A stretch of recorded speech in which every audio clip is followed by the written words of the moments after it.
निरित्युच्चे श्रियो लाभ पुत्रद वरुणोन्नतं वायुनन्तं द्रव्यनाशं सौम्योन्नन्तमथागदम्। आज म तपाईँहरूलाई वास्तु अनुसार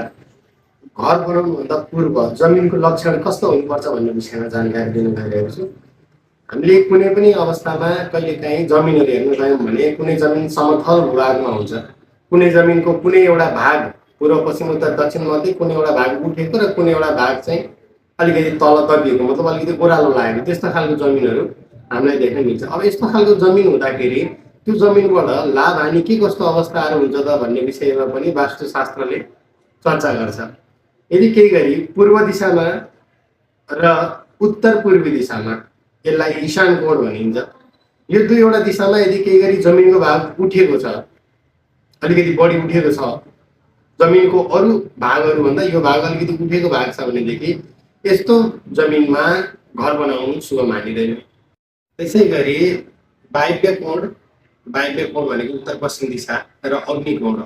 भनेको दक्षिण पूर्वी दिशा, यो दुईवटा दिशामा चाहिँ अलिकति ढल्केको खालको जमिन छ, जमिनको भागहरू अन्य अवस्थामा भन्दा यी दुईवटा दिशामध्ये कुनै एक दिशामा ढल्केको अवस्था देखिन्छ भनेदेखि चाहिँ यस्तो जमिनमा पनि घर बनाउनु शुभ हुँदैन। अर्थात् पूर्वमा र ईशान कोणमा उठेको जमिन र वायव्यमा र त्यस पछाडिबाट आग्नेय कोणमा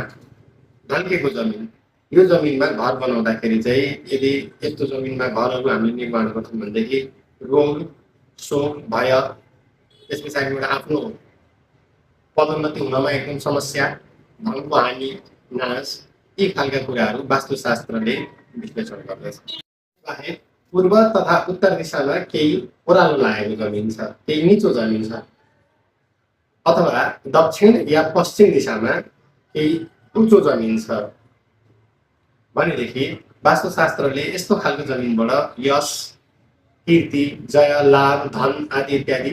शुभ फल हुन्छ भनेको छ भनेदेखि स्वास्थ्य पनि सँगसँगै राम्रो या स्वास्थ्य लाभको कुरा पनि वास्तुशास्त्रले गर्दछ।